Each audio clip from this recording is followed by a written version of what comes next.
Network Entertainment. This match was so good that the WWE actually uploaded it on YouTube in full later that day. So doon ko napanood yun before I actually watched the episode of Raw. I already went and watched the full match on YouTube. So this was you'd know what to expect with Gunther and Sheamus, and it's banger after banger after banger, and we got another one in their series, in their rivalry with this one. It isn't as long, it isn't as great as the Clash of the Castle match, but this one still holds up.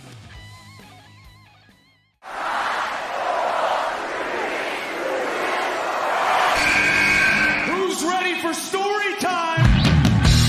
What's going on? This is Xavier Woods, aka Austin Creed. Let me talk to him. Hello, WWE Universe in the Philippines. This is Charlotte. Adam! Hey everyone, this is Jeff Cobb. I have to finish the story. We are pretty deadly. Yes, boy. Yes, boy. Run! Bang! The sniper is shooting you down. This is TMDK's Robbie Eagles. Hey, this is the Cosmic Cactus, Paul London. Hello, my name is Ilja Dragunov, the Czar, the NXT champion, and you're listening to... And you're listening to... And you're listening... And you are listening... And you're listening to the Wrestling Podcast. The Wrestling Podcast. The Wrestling Podcast. The Wrestling Podcast. To the Wrestling Podcast. Yeah.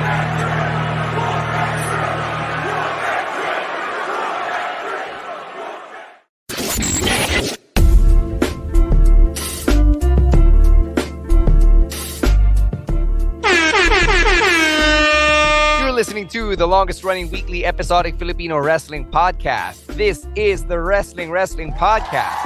Stancy, Emile natin, Rowen ASH checking in on your picks of the week special. No Ro Moran and Chino Liao for tonight. They're busy with work and whatever puts food on the table always will take precedence over wrestling. Ganun lang talaga. Unless wrestling is your actual work, which not a lot of people can actually mention, you know? So anyway, it's Picks of the Week time. You know how it goes. We'll pick our favorite match or segment or wrestling related content and we'll talk about it so that hopefully kung kakaunti lang time for wrestling, we can add to that watch list of yours and make the most out of your very limited and precious time. We're going to start with Rowen ASH and his pick, which is from last week's episode of Monday Night Raw. So you're probably checking this out on a Wednesday or on a Thursday, but we're only doing this until Collision over the weekend. All right, so hindi pa counted yung Raw this week. All right, Rowen, go ahead. Oh yeah, so as part of the first round of the Queen of the Ring tournament, I picked Io Sky versus Natalya. For the past episodes, halongkatin nyo na lang. I've always said na I'm not a huge fan of Natalya, but I do like her veteran status where she just puts over the newer people on the roster. I picked this match from the Queen of the Ring tournament because I believe this was one of Natalya's best matches ever na she performed in. Better than her match with Rhea Ripley last Night of Champ, or not weeks after Night of Champions last year. There was no story really, but it felt like Natalya has this sort of story na she wanted to win this match to prove that she's not washed up. Like, parang ganun lang lagi yung match niya. It's like she's proving na, sure, she's a veteran, but she can still do it. Meanwhile, Io Sky has her own story na parang she has to bounce back after losing the women's championship against Bayley from WrestleMania. So I guess the best way to do it for Io is to qualify for the tournament to the quarterfinals, and I'm just impressed with both women. They really delivered a banger, and I'm excited for the Queen of the Ring tournament. Yeah, I'm not sure what story you were looking for there, Rowen, kasi it's a first round match in a tournament. Like the tournament is the story. Diba? So yeah, I know. Pero like the way I'm just like this guy na go over observe ako. Pero like that's the way I see how Natalya is like when she competed in that match. I know I'm aware that it's not a story there, but yeah. So this match, of course, was the first round of the Queen of the Ring. I was surprised with how good this match is, and I think last episode of Raw had probably one of the most compelling shows in terms of wrestling. Because I think I'm gonna spoil it now. 3 of the 5 picks from this week are from Raw, and this is the first one. I'm surprised with how long the match actually went. I didn't expect, because at this point Natalya is just there to put over people, but they really gave her justice by giving her and Io some time to cook, and they delivered. They really delivered. I didn't expect them to, even though with the caliber of talent naman that both have, I didn't expect them to go and have this great of a match, especially sa first round pa lang ng Queen of the Ring. You'd expect in these types of tournaments, the bangers will come in the semifinals or the finals. But we have been proven wrong here in the last episode of Raw. So I'm glad Io Sky is got the win here, and she's bouncing back from obviously losing at WrestleMania. And I actually expect Io Sky, like I said nung live stream natin nung Thursday, I expect her to be the one coming out of the Raw side of the bracket as the winner. All right. Yeah, I think na nandun pa rin si Triple H sa point where he's really trying to maximize whatever mileage he can get out of his kids from NXT, diba? Io Sky being one of them. Not saying that Natalya is not someone who Triple H favors. It's just that he's really building them up for deep runs for something, diba? Like Io tapos ng time niya as champion. Now it's time for her to really be the designated singles competitor ng Damage Control, especially with Asuka on the shelf and Dakota Kai being kind of like a player coach, diba? Minsan manager, minsan wrestler. Io's really the superstar of the group, so to speak. She's like the Justin Timberlake to Damage Control's NSYNC right now. So I guess this is the role that she's on. Which will likely, I do agree with you guys. I think as of this week's Raw, diba, she's facing Lyra Valkyria next week in the semifinals, yung parang Raw finals na. And I think she's the one who's gonna go to Jeddah rin to go face whoever comes out of SmackDown. Likely Jade Cargill with Bianca, I guess, being like the dark horse pick from the blue brand side of the bracket. So thank you for that pick, Rowan. Let's stick to Raw. Sabi ni Emile, half of our picks this week are from that episode of Raw nung May 6. So have at it, young buck. All right, so my pick goes out to the main event of that episode, a first round matchup as well in the King of the Ring tournament between Gunther and Sheamus. Of course, we are all familiar with this rivalry, and I also like they showed videos throughout the show. They showed vignettes of their past meetings, no Clash of the Castle and the SmackDown match. Now, I forgot that even happened, but that was a good match as well. But I always forgot the nangyari yun, new SmackDown match where Gunther hit Sheamus with the shillelagh to pick up the win. This match was so good that the WWE actually uploaded it on YouTube in full later that day. So doon ko napanood yun before I actually watched the episode of Raw. I already went and watched the full match on YouTube. So this was you'd know what to expect with Gunther and Sheamus, and it's banger after banger after banger, and we got another one in their series, in their rivalry with this one. It isn't as long, it isn't as great as the Clash of the Castle match, but this one still holds up. And I sana nanalo naman lang si Sheamus kahit isa, but I understand at this point Gunther is in a run of his life, and he's unbeatable. No one can beat Gunther. But Sheamus still gave him a tough challenge here on Raw, and kita mo sa chest ng dalawang sa chest nila ang dalawa. They were both so red after the match, and it just speaks volumes to how great this match was. So we blessed tayo masyado nung Raw because we got so many good matches, including this one. So this is my pick of the week. Iba talaga pagka 3 hours, no? Yeah. But yeah, this was a nice match to end Raw. And out of all the matches in this episode, ito rin yung isa sa favorite ko. And I'm really jealous that you picked this first. Pero yeah, this was an all-out patayan because these men just had lack of care for each other. They just want to advance to the next round. And I do like na during the episode of Raw, like they just keep on playing those video packages, like a little bit of flashback, just to show the history between these two men. Like I do like that na parang okay, ganito ka importante yung laban na to between these men, and Sheamus is yet to like finish his own story.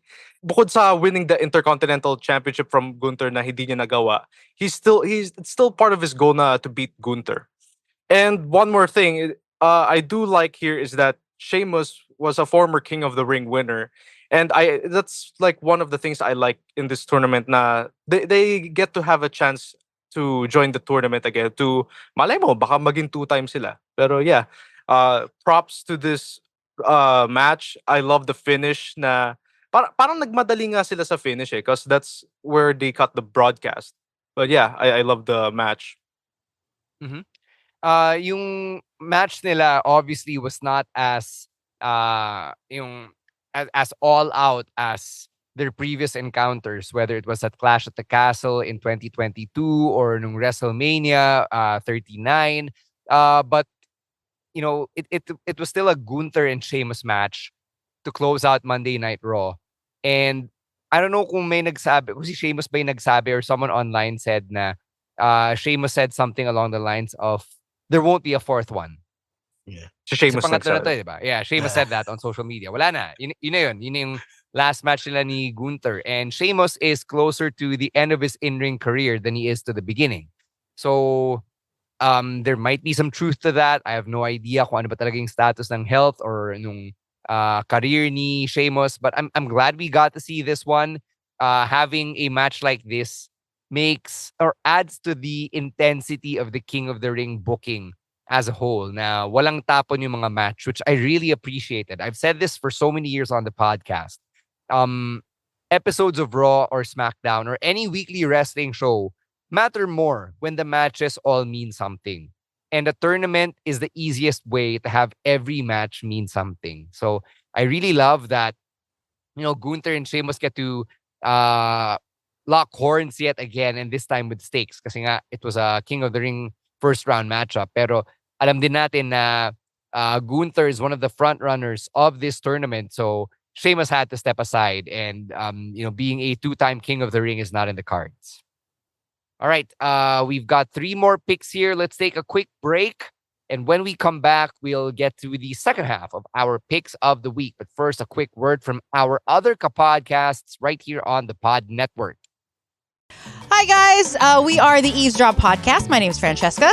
My name is Jelly. This is Delamar. This is Jude. What's up? Yeah, and we are inviting you to check us out, your fellow TPN podcast. And if you want to learn more about life, what's happening around us, you want to know about love, healing, this is the podcast you should be listening to. Eavesdrop, eavesdrop, eavesdrop, eavesdrop. Sometimes we get drunk and do the show. Those are the fun ones. Like today. Ooh, why? Who's drunk? Like right now. You're red as a bug. Am I? Eavesdrop, please catch it. 4 hosts going crazy. You'll have fun. You'll cry. Everything else. So please check it out. The Eavesdrop. Only on the Pod Network. Let's finish off yung mga picks of the week from last week's episode of Monday Night Raw. Possibly the best Monday Night Raw in quite a long time. That banger between Ricochet and Ilja Dragunov. Like, holy crap. If you haven't seen yung Monday Night Raw from this week yet, then spoiler alert. I'll give you a few seconds to skip ahead. But, Ilja Dragunov does not advance to face Gunther in the Raw finals of the King of the Ring. But he does end up having a really good match against Ricochet. It's like, okay, guys, you get 15 minutes or however long they had. Magwala kayo. And I love it because you've got Ilja Dragunov who's being built up to be this huge force coming out of NXT. You've got Ricochet who's undergoing somewhat of a singles push at the moment. And it was a great way to put all of that together. Medyo sad lang kasi, for every match, especially in a tournament, diba, to proceed, someone has to win and someone has to lose. And someone's momentum had to be halted. But as we know now, even Ilja Dragunov's momentum had to be halted because he got defeated by Jey Uso. But this match between Dragunov and Ricochet, For those who are still unaware of the Mad Dragon and what it is he can do, eto na yun. This was the platter on which all of his greatest hits were served and then some. And it was great that he matched up against Ricochet, even though Ilya Dragunov's actually pretty good against bigger guys na talagang King's Road yung style, diba? Like a Gunther or maybe like a Sheamus. But when he's up against a somewhat smaller guy in Ricochet and he gets to be the bigger wrestler, the more imposing one, it's a different dimension to Ilya Dragunov's game, which we did get to see when he faced against the likes of Carmelo Hayes, diba? During their rivalry on NXT. On NXT. So I love what we got here. It's amazing that we got this match on free TV. And I just hope that Ilya Dragunov, even though he's is going to be nowhere near the King of the Ring finals, I hope that he continues to have this role on Raw where he has the most must-see match of the night. Yeah, I pretty much agree with everything you said. Again, this really feels like an introduction to Ilya Dragunov to a lot of people because not everyone watches NXT, not everyone watches NXT UK, not everyone has seen Walter versus Ilya from all those years ago. So if you want to know who Ilya Dragunov is, this is it. This is everything and more. And he had a great dance partner to do it with, Ricochet. I mean, he's also in that spot where no matter what, he's going to give you excellent matches each and every night. And this felt like a takeover match where both guys just went all out. They gave them like 10 to 15 minutes to go all out and cook, and they absolutely did. This was match of the night for me. Even though yung pick ko was Gunther versus Sheamus, this was the best match of that entire night. And even though natalo si Ilya, I'm like, again, spoiler alert, even though natalo si Ilya, I'm okay with it because I believe that he's gonna be fine and he's gonna have a great future on Raw. So yeah, I do agree na it has to be an introduction. Probably a reintroduction kasi nagkaroon na tayo ng patikim like last month na he faced Nakamura on that Raw after WrestleMania. So and this match also reminded me how good Ricochet is. I've been watching his matches lately, especially the one where he performs on WWE Speed on X or Twitter. 3 minutes is not enough. Kaya I'm glad to see this match. And I'm glad to see Ricochet show off more of his moves. And he is indeed a perfect partner for Ilya, and they delivered a hell of a match. It was a takeover level. All right, let's move on to Dynamite, where Raw picked Adam Copeland versus Brody King. So, nung weekend reactions, we talked about how Adam Copeland had back-to-back AEW main events na sobrang galing lang talaga. Na yun nga, he's working on the Tom Thibodeau schedule, if you know what I mean. Yeah. So, sabi ni Raw, Adam Copeland defied Father Time and gave us two 15-plus main events 15-plus minute main events in the same week. The first match with Brody King on Dynamite was much more special because he really put Brody over as a monster to be feared in AEW. It's just that he doesn't always win against bigger names, talking about Brody King. Sabi rin ni Raw na yung in-ring style ni Cope is bound to piss off a lot of AEW fans who look for the fast-paced work rate because he's a very less is more guy. One, kasi diba, WWE trained pa rin tong si Copeland, diba? Second, he's older, diba? He's not as fast as he used to be. Syempre, he's banged up from all the years na nabugbog yung katawan niya. And he went through all those career-ending injuries pa. So talagang less is more itong si Cope kung gumalaw. But Raw hopes that itong mga types of AEW fans na, hindi bro, work rate lang malaga.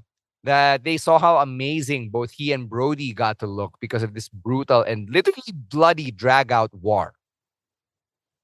I want to give some love to Brody King. Kasi all this time he has been playing second fiddle to Malakai Black as the muscle of House of Black, but he could go as a singles guy. He's one of those guys na bihira lang siya lumaban ng singles, but when he does, you're blown away by how good he is. Like we've seen it with his matches against Darby. He had that singles push for a while where he was challenging for the world championship. He has it. He has what it takes to be a main eventer. And bagay yung style nila ni Copeland. Kaya medyo nag-click yung match na to because Brody is a bruiser and Adam also likes to brawl and cook out there.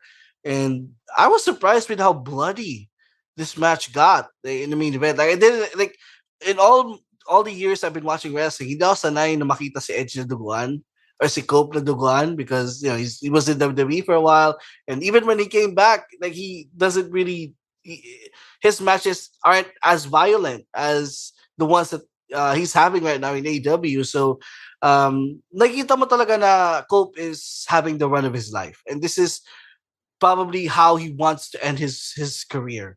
Just going out there, going up against younger guys, testing himself, and having fun. And nakita natin yun clearly in this match and in the one that he had with Kyle O'Reilly on Collision. All right, let's close things out here with Chino's pick of the week, which is from SmackDown over the weekend. It's Jade Cargill versus Piper Niven as part of the first round of the Queen of the Ring tournament. So, sabi ni Chino, whatever the female equivalent of Meat Fest was, this was it. Kasi nga naman, di ba? Jade and Piper, both powerhouses, both huge. And sabi ni Chino, they were able to showcase their dominance and power. And if anything, this match was for Jade to showcase her raw strength. Her being able to get Niven up for yung Jaded was almost like John Cena AAing the Big Show, which I guess was our generation's equivalent of Hogan hitting Andre with a body slam, diba? So, na-reinforce para kay Chino yung paniniwala niya na si Jade Cargill talaga yung front runner to be the Queen of the Ring. This was a great match. Is this like Jade's second singles match on SmackDown? She had a squash match, diba? And then but this is the first like full match that she had as part of the SmackDown roster. And this also feels like a way of siguro for me of appreciating si Piper Niven, because she is in the days of NXT UK, she's one of the workhorses there as well. So she was the perfect dance partner for Jade Cargill para ma-introduce si Jade Cargill as a singles wrestler. And again, like Chino said, it was a meat fest. A lot of clips went viral after that match. And again, not surprising that Jade Cargill here is advancing, considering siya yung pinipencil in natin as the one coming out of the SmackDown bracket to be in the finals of the Queen of the Ring tournament. I thought it was gonna be a squash match. Like, kasi diba, yung previous one-on-one match ni Jade, it was a squash match. Pero I'm glad it wasn't. And I'm glad they also gave Piper like a lot of offense, if not tandem offense, pa nga, like I said sa SmackDown review, because Chelsea at ringside got involved and tried to provide distraction or attack Jade Cargill. Jade Cargill is great, and I have nothing else to say. Pero when it comes to Piper Niven, I think the tag team division needs a tag team pa rin. So maybe somewhere down the line when it's time for Piper and Chelsea to split up, it's Piper who's gonna shine naman this time. And I think dito na natin nakikita yun. Yeah, I've been a Piper Niven fan dating back to yung NXT UK days, Dan. It's nice to see her in singles action. Yeah, kind of sad na yung natapat sa kanya itong si Jade Cargill. But looking at the women on the SmackDown side of the tournament, medyo mahirap if your name isn't Bianca Belair or Jade Cargill for you to advance anywhere past the first or second round. So I'm just glad that Piper got to show why she is a force to be reckoned with, even as a single star, na hindi lang siya chuwari-wap ni Chelsea Green.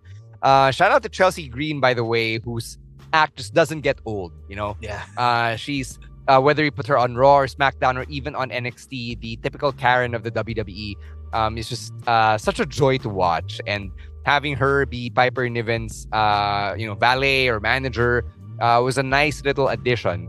Tinatry nilang i-double team si Jade Cargill, pero na isahan sila ni Jade, and even Chelsea had to take a bit of the offense from Jade so that Jade could put Piper away. So that was pretty fun. So there. Those are our picks of the week. very short kasi syempre, we know that you don't really have a lot of time to consume a lot of wrestling. So we hope we're able to condense all of these for you and come up with a nice little watch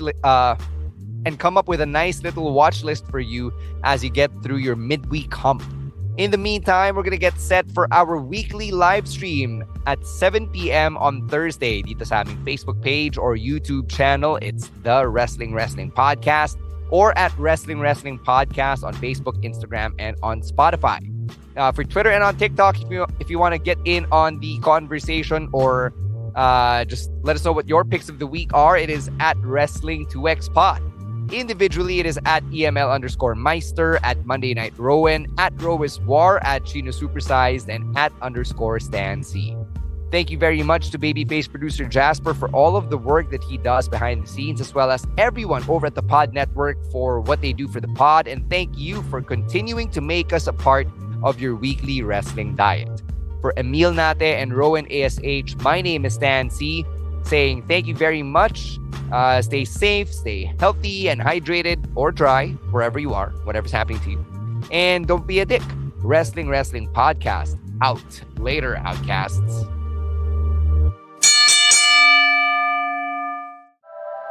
The opinions of podcast creators, hosts, and guests are not necessarily reflective of the official stance of the Pod Network Entertainment, its hosts, or other network programs. The content created by the people behind the podcast is personal and not meant to harm any religion, ethnicity, group, organization, company, or individual.